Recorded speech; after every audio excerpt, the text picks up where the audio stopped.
word from God. Binago yung buong buhay niya. Binago ang takbo ng buhay niya. Okay? Hindi na binanggit kung ano ang naging bunga sa buhay niya.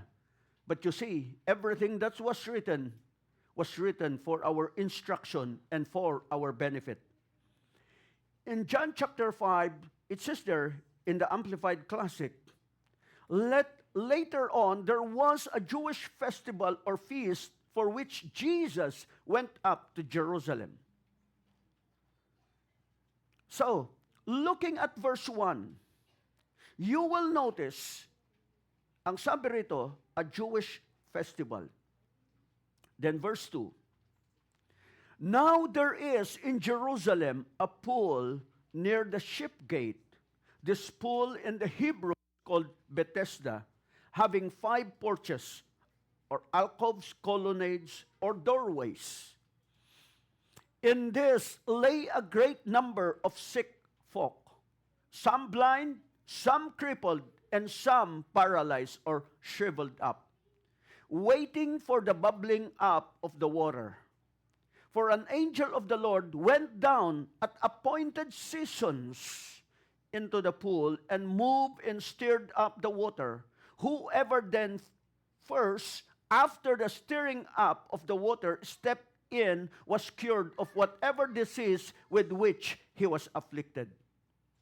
There was a certain man who had suffered with a deep-seated and lingering disorder for 38 years.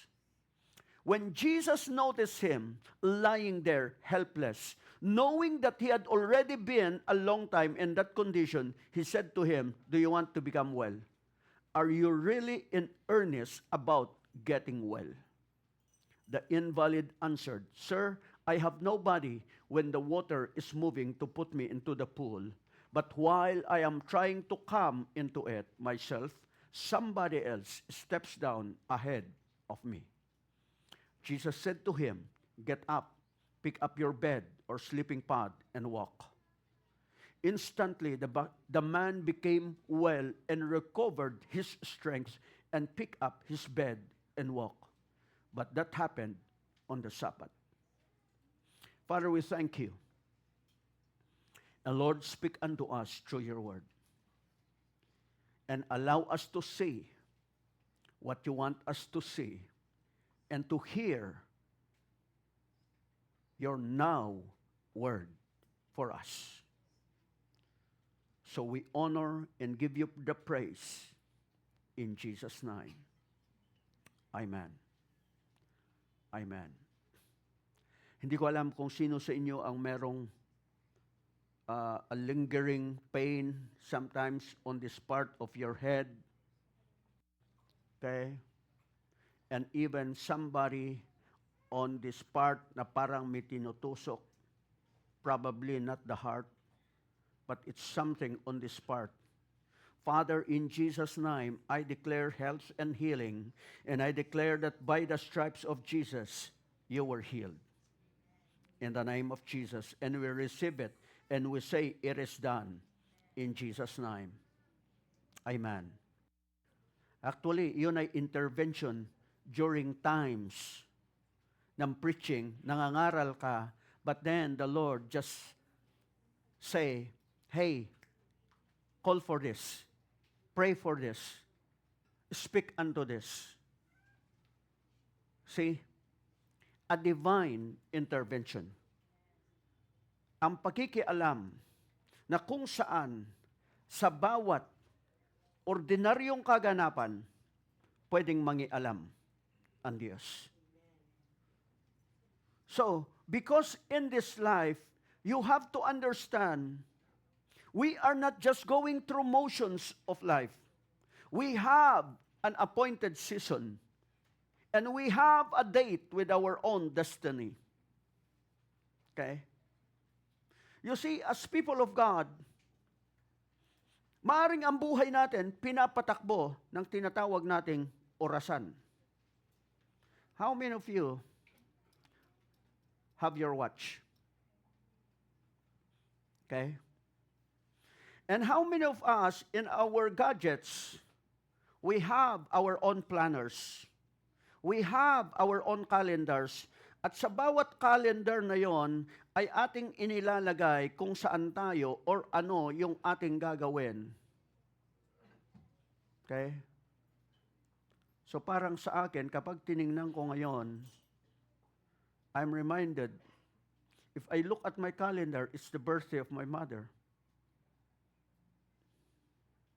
And if I look at my calendar, this afternoon, I'm going to Batangas. And if I look at my watch, this is what we call the chronos. This is the appointed time or season ng buhay natin. And we call this the chronos.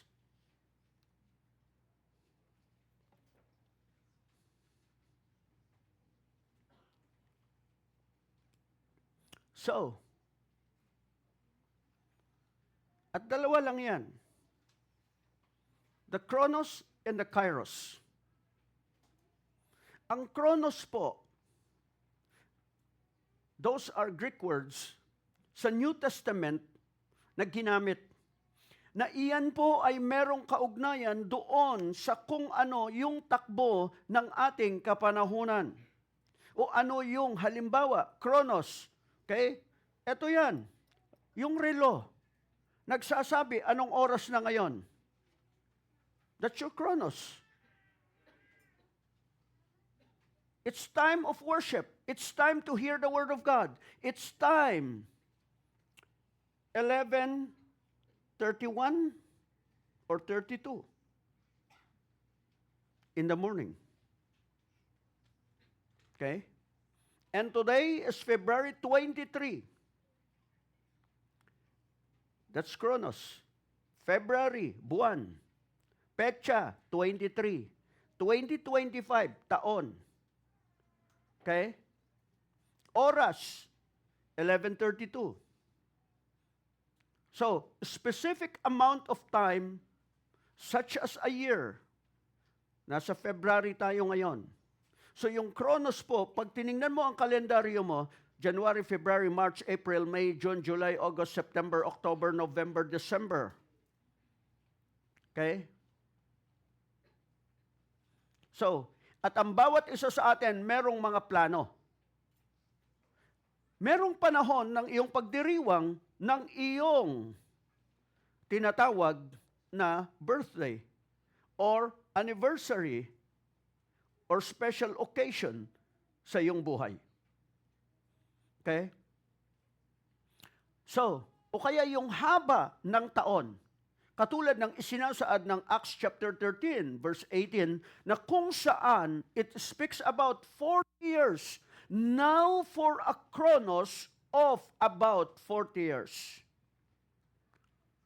A time of 40 years.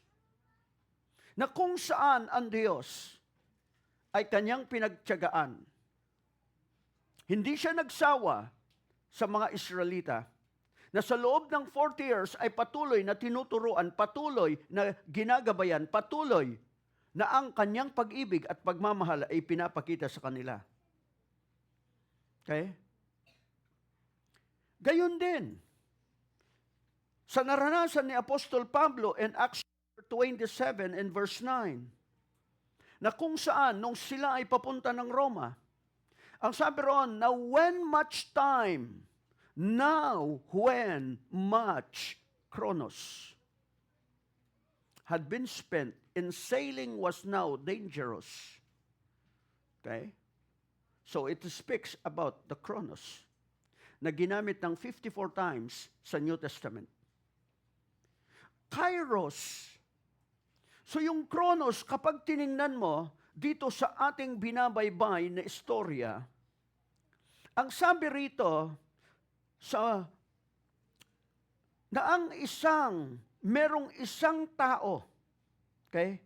You can go to verse 2, if you will be going back, ang sabi roon, in verse 2, this is in Jerusalem, okay? Near the ship gate, At ang lugar na yon ay Bethesda. Now, verse 3. Imagine there are lots of people waiting for something to happen. So the blind, the crippled, the paralyzed. Nung naroon ho kami sa Jerusalem, pinasyalan po namin yan, at ang nakita namin ay hukay. At yung sa hukay na yon, merong swimming pool at merong mga baitang. At sa bawat baitang na yon, malamang first come, first serve ang tao roon. And imagine, merong isang tao, 38 years na naroon. Kaya nung lumitaw ang Panginoon, ang sabi sa kanya, gusto mo bang gumaling? Ano ang sagot niya? Ang sabi niya, sumagot ba siya ng yes? Ano sagot niya? Na madalas din sa buhay natin, kapag nangusap ang Diyos at merong gawin o gustong gawin ang Diyos sa buhay natin, hindi tayo makapaniwala at hindi tayo sumasagot ng yes or no. Ang sagot natin palagi ay mga dahilan. Mga dahilan. Ang sabi niya is, walang tumutulong sa akin para dalhin ako doon. Kung siya ay merong asawa, nasaan na yung asawa niya? Kung siya ay merong mga magulang, nasaan na yung mga magulang niya? Because you have to imagine, it's now more than 38 years. Maring dumating, nagsawa na yung mga mahal niya sa buhay. Because you have to imagine, araw-araw, dinadala ka roon. 38 years. Parang sa isang tao na for many years patuloy mong tinutulungan, pero parang walang nangyayari sa buhay niya. Bakit? Kasi siya mismo yung problema. Na maaring dumating ka na sa panahon, nagsawa ka na sa katutulong. Nagsawa ka na sa pag-abot sa Kanya. At hinayaan mo na lang siya at sabi mo, bahala ka na dyan.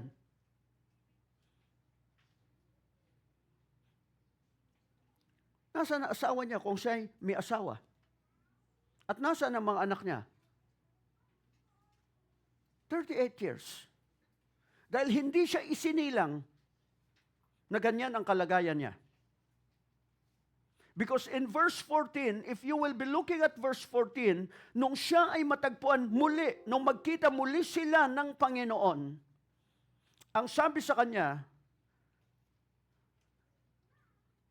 when later Jesus found him at the temple and said to him, "See, you are well again. Stop sinning or something worse may happen to you." Ito ho, tandaan natin. Sa pagmamahal ng Diyos sa atin, hindi ho niya titingnan ano yung pinaggagawa mo to go and bless your life, to go and elevate you. No. God will come to you because of His grace, because of His mercy, because of His loving kindness. Iyon ang salitang Bethesda. Go back with me in Bethesda. Okay? Sa Bethesda.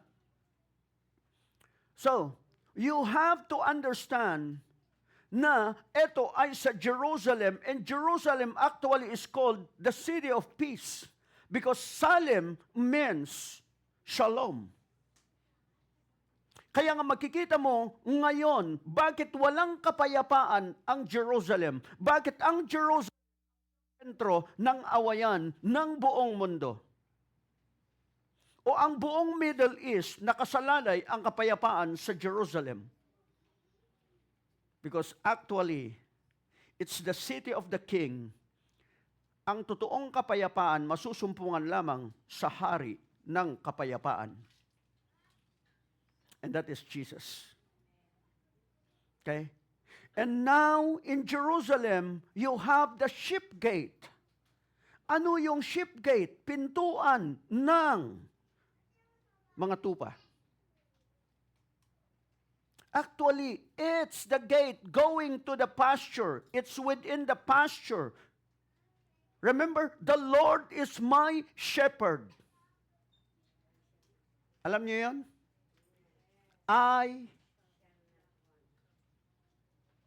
I prefer yung sinabi niyo, yung sinabi ngayon, doon. Sabi ko nga, ang sabi na, ang declaration in verse 1 of the NIV, ang sabi niya, the Lord is my shepherd. I lack nothing.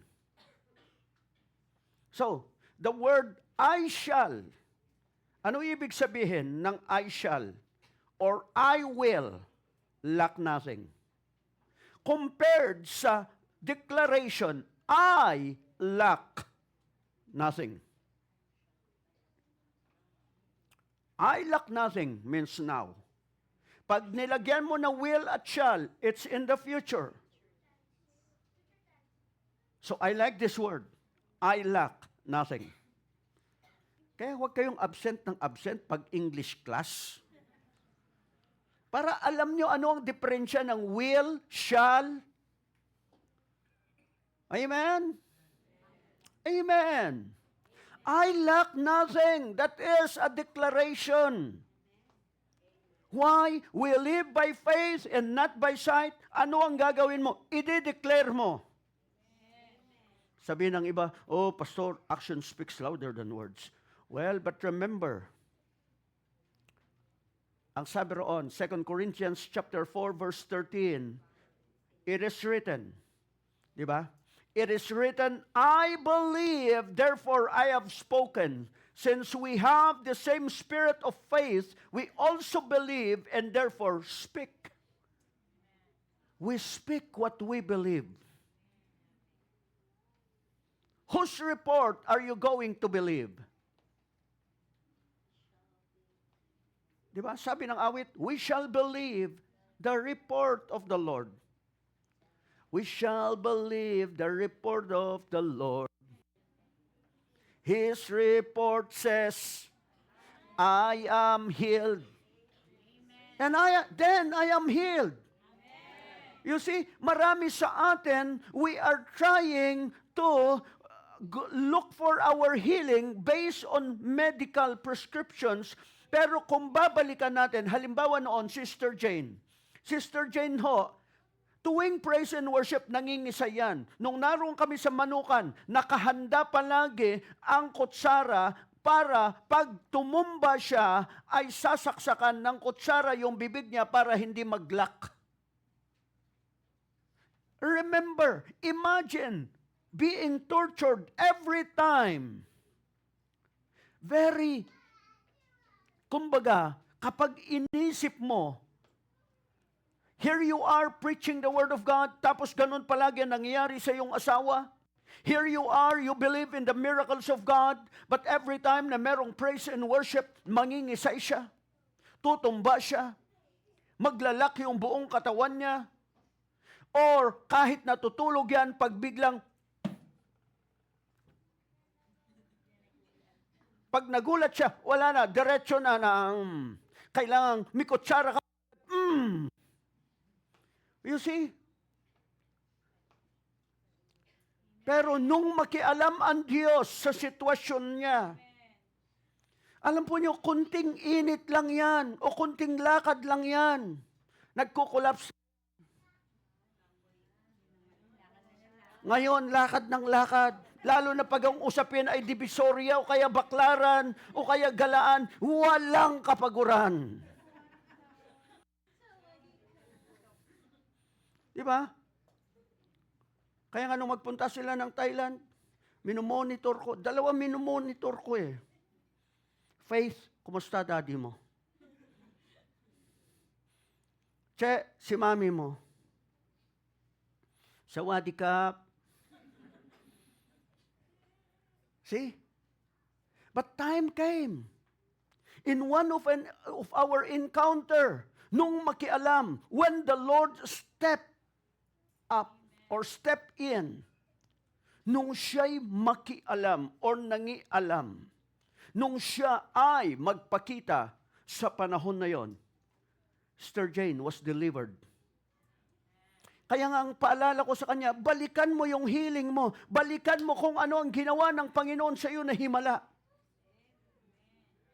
Because sometimes you can take things for granted. But you have to be reminded of your healing. Okay? So why? Because you have to understand God wants you to live in peace. And that is the word Jerusalem. The city of peace. Na maaring sa ngayon, kahit na wala hong kapayapaan sa buong mundo, pero yung payapa kang nabubuhay at namumuhay, iyon ho ang naisin ng Diyos sa bawat isa sa atin. Kasi you are in His pasture. You are in the sheep gate. The Lord is my shepherd. I lack nothing. Yun ang sabi niya. And then you are part of Bethesda. Every time you come to church actually is Bethesda. It's a house of mercy. Kaya mahabag ka. You see, that's why we don't preach na kumbaga binabakbakan ang kasalanan ng bawat isa. Dahil hindi ganun ang Panginoon. Nung makita niya ang taong to na merong karamdaman, merong sakit, hindi niya sinabi, ganyan ka kasi. No. Ang tanong niya, gusto mong gumaling? Siyempre, 38 years eh. Pero bakit kailangan tanungin ng Panginoon? Because the power of life and death is in our tongue. Amen. So it's a house of mercy. Kaya dapat ang church at ang congregation, dapat merciful tayo. Amen. Alam niyo, madalas ang nakikita ay yung mga abusadong mga lingkod ng Diyos. At maraming libro na sinulat na madalas pinanriregalo kapag ayaw nila sa pastor nila. Ang ireregalong aklat ay yung may pamagat na how to spot abusive pastors and abusive churches. Sabi, baliktarin kaya natin, how to spot abusive members. Pero walang ganun eh. Wala kang makikitang ganun na libro na isinusulat. Ang sinusulat nila is, paano kayo mag-ingat sa mga abusadong mga lingkod ng Diyos? Hindi lang naman. Maraming lingkod ng Diyos ang umayaw sa paglilingkod dahil may mga abusadong membro. Hello? Nakita ko yan sa BF Homes. Kung paanong paggalawin ng mga mayayaman ng kanilang pera. Oy, ako ang nagbibigay ng ganito. Kaya, pastor, may kaibigan nga kami. Nung inimbita niya ako sa kanilang lugar, ang sabi niya, Pastor William, huwag kang mangangaral tungkol sa pamilya dahil meron kaming member dito na mayaman at nagsusupply palagi ng bigas sa church. At ako ay kanyang sinabihan na sa bawat speaker na iniimbita, kailangang maging maingat sa pagtalakay patungkol sa pamilya.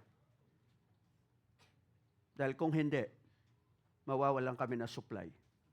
Sabi ko, ganun ba? See? May mga areas na hindi mo pwedeng galawin. But you see, in the church, mercy should be there. Amen? Pakisabi nga sa iyong katabi, salamat ikaw ay mahabagin. By faith. Amen. So kaya kapag ang member hindi mahabagin, Lord, thank you sa aming member. Thank you kay brother so-and-so, kay sister so-and-so, na sila ay mahabagin. We declare what is now. What we want to see. And also it is a house of grace. Biyaya ng Panginoon. Ang dapat umiral ay biyaya ng Diyos. That's why you need to learn to be graceful unto others. You do not come to church.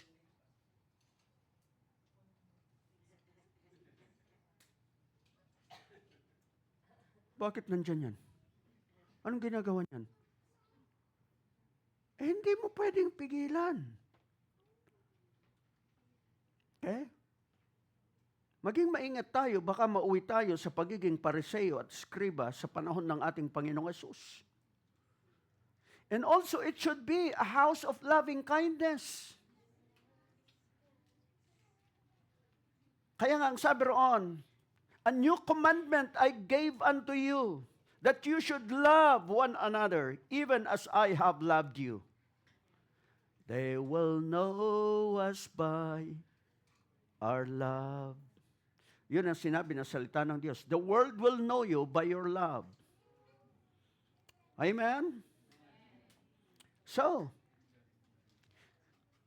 Kairos, so makikita ho natin dito na yung Kairos, it's the appointed time in the purpose of God.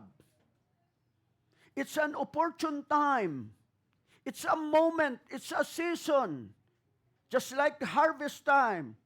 It's a time when God intervenes.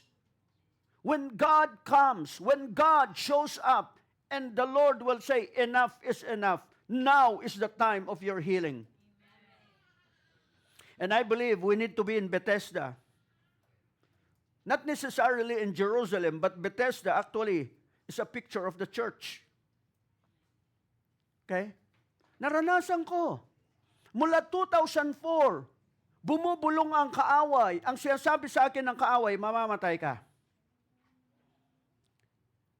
And every worship time, I would worship the Lord as if it is my last day.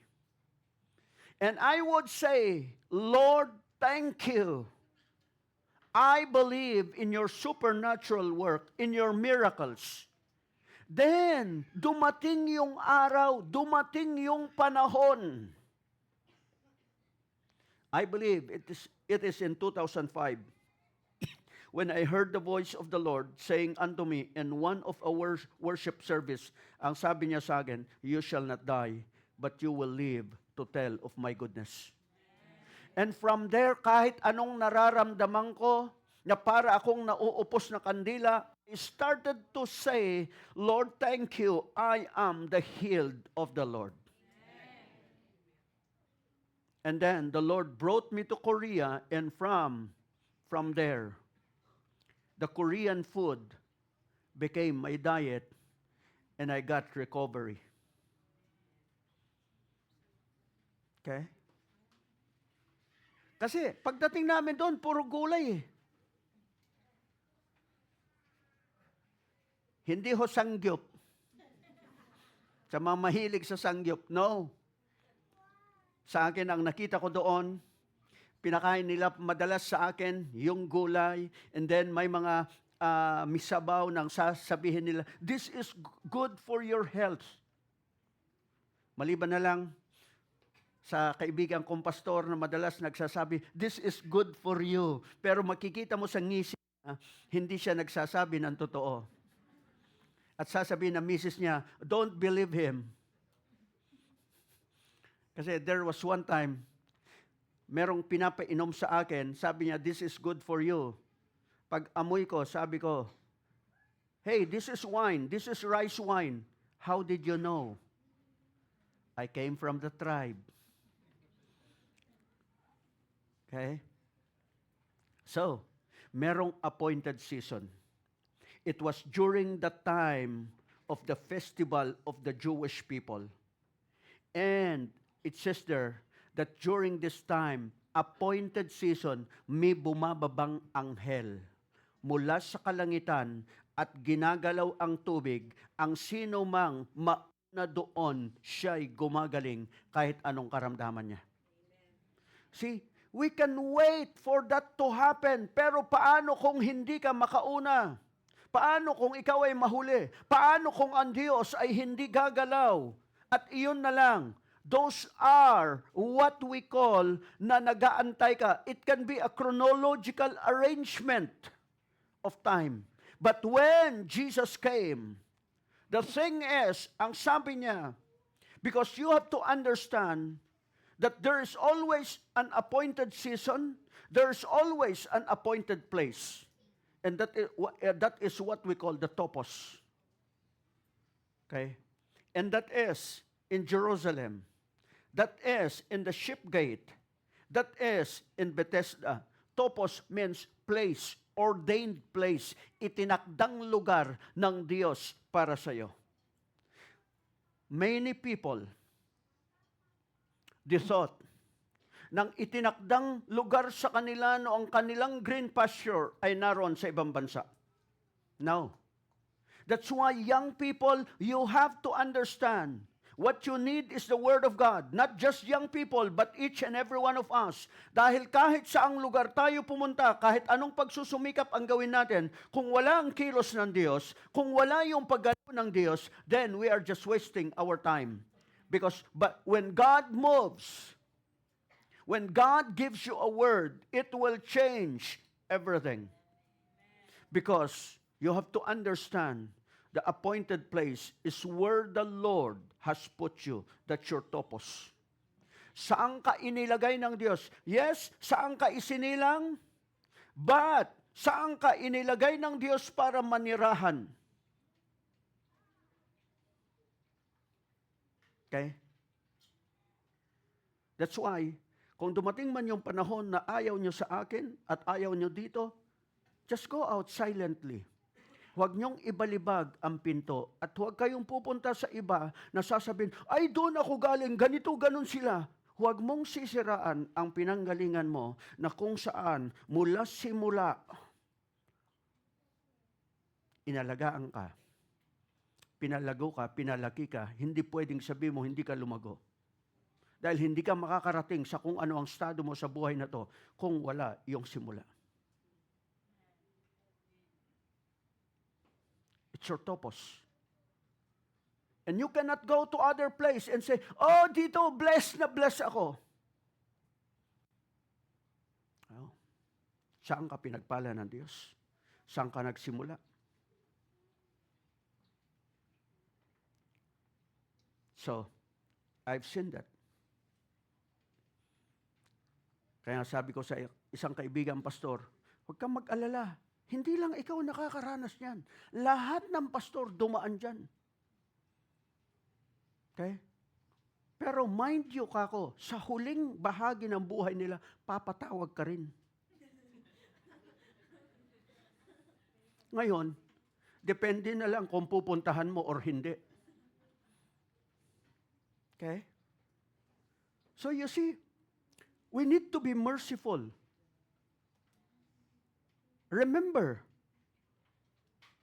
God has loved us with an everlasting love. And you have to understand, ano man yung kalagayan mo sa buhay, at kapag dumating ang Panginoong Hesus, kapag nagpakita ang Panginoon, ang sabi rito, 38 years, nothing has been happening sa buhay niya for 38 years. Pero nung magpakita ang Panginoon, sa isang iglap, just one word from God, and everything changed.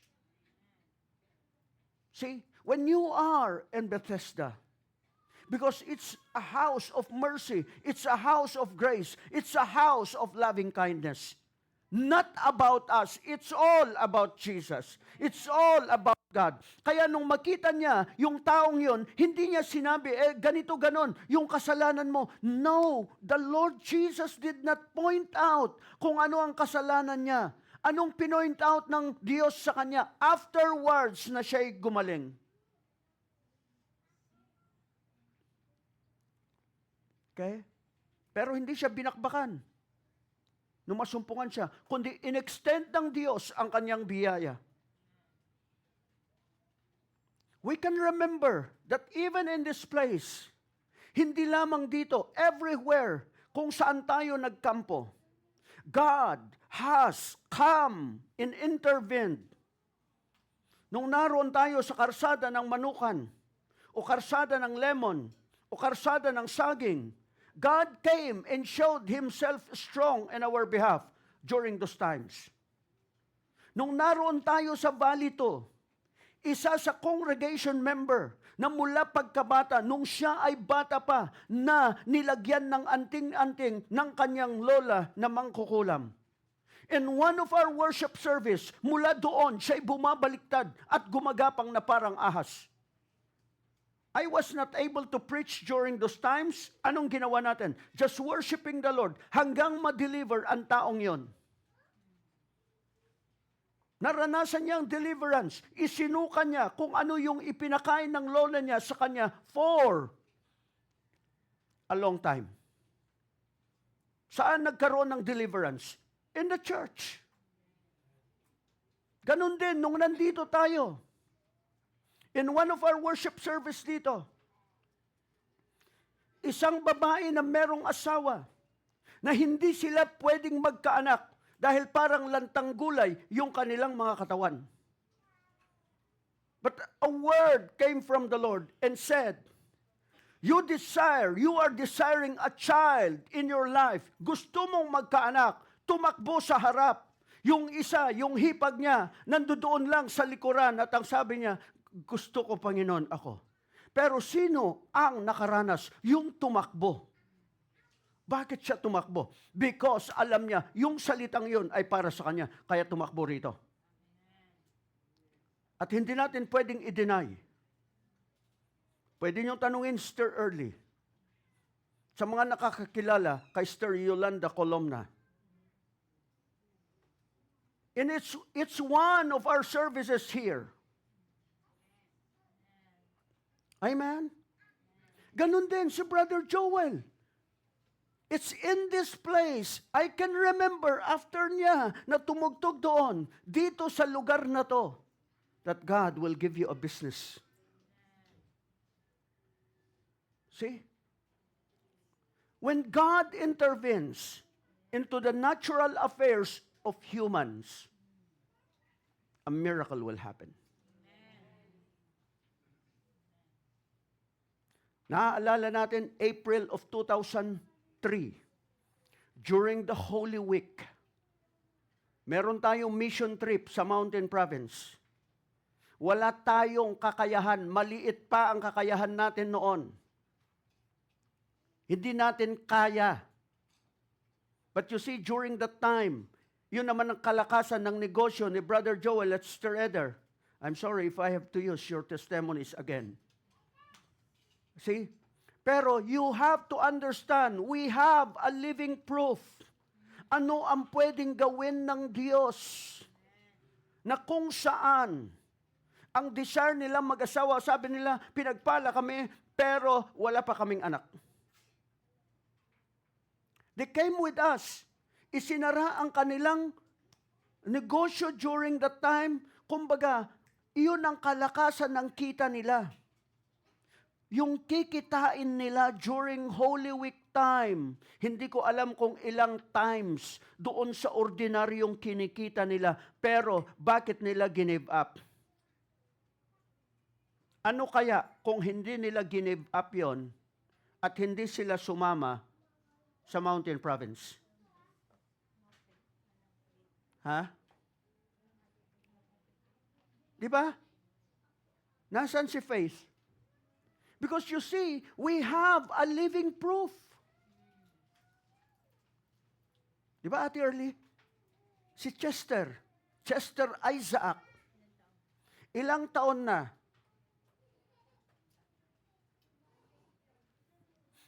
Ayan si Bra. Ano pa yan?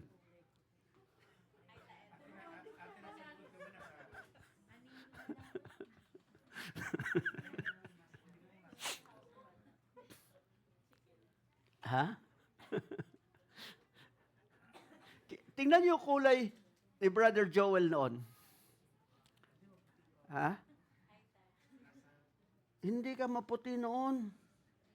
Hindi, di ba? Sister Eder? Ayan, sa harap, oh. Oh, Faith, tingnan mo mukha ng mami mo. Ha? Oh, alam mo na. Halika rito. Alam mo na. Mukha ng mami mo nung bata pa siya, oh. E ngayong nagkakaedad. Ha? See? Sa waywam yan. Youth with a mission. Kaya ikaw, sa waywam, kaya ngayon, youth with a purpose. Di ba? Eto, a living proof na during those times, nung ipagising yung mag-asawa, and the Lord said, I will give you your heart's desire. Pero paano kaya kung hindi sila sumama during those times at ang inuna yung kikitain nila? Ano sa palagay mo, faith? Meron kaya kaming faith ngayon? Ha? See? Nagsisisi ba kayo na kayo ang gumastos pa noon na pagsama sa amin? Di ba? Tingnan mo. Hanapin mo rin si tita mo. Ha? Tingnan niyo, Sister Jane.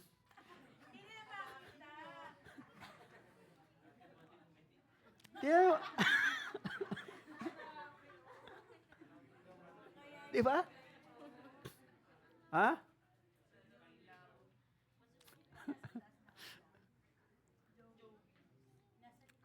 Come on. Ilang taong ka na? So 2003, the word of the Lord came, and then 2004, isinilang ka. Right? So thank you, faith. Kaya kami merong faith ngayon. You have to remember the obedience of your parents. Amen? You see?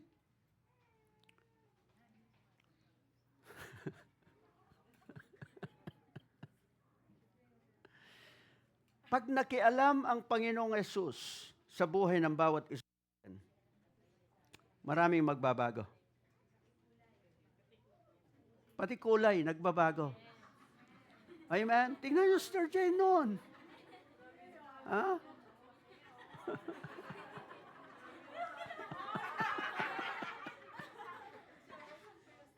Parang anino lang ako dyan, Pastor. Ha?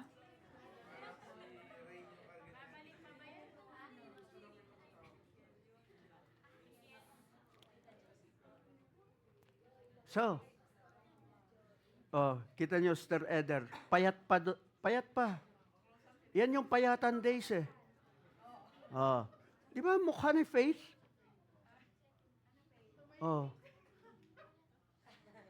See, we have a proof of the goodness and the kindness and the grace and the mercy of God.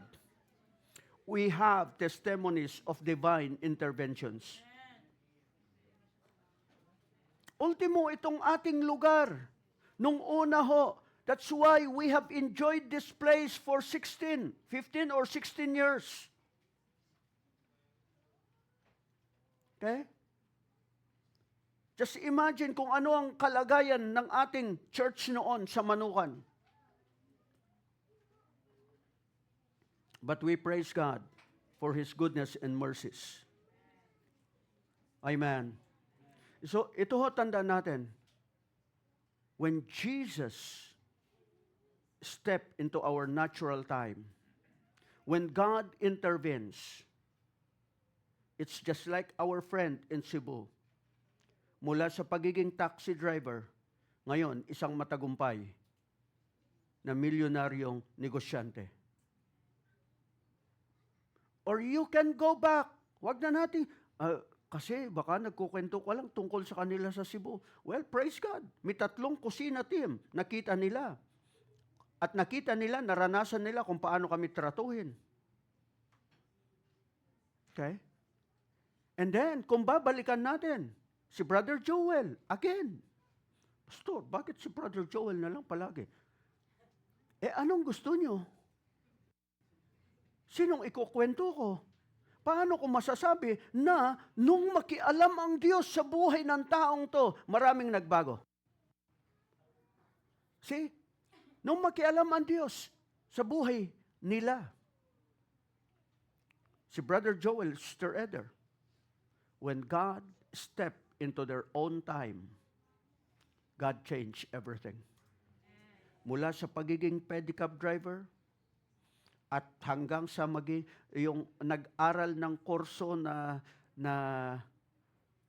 radio operator, sisisihin pa kaya ako nito? Dahil kung hindi siya nag-aral ng radio operator, hindi siya mapupunta ng Paranaque. Di ba? Hindi ka mapupunta ng Paranaque. See, divine arrangements. At iyon ang siyang naging. So, see, yun ang naging simula kung bakit siya napunta ng Paranaque. Nagkaroon ng mga kaibigan sa Paranaque. And you can see how the Lord has changed everything. So, ganun din sa atin.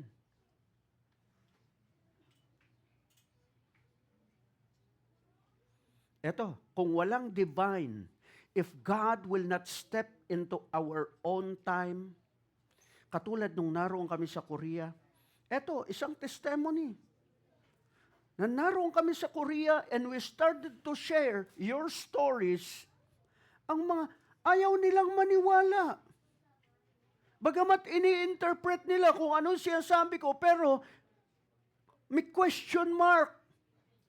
Pero, nung nag-mission sila rito at hinatid sila sa Subic, at doon pa sa sinakyan nila, yung ikinukwento, at muli narinig nila, at sabi nila, totoo pala.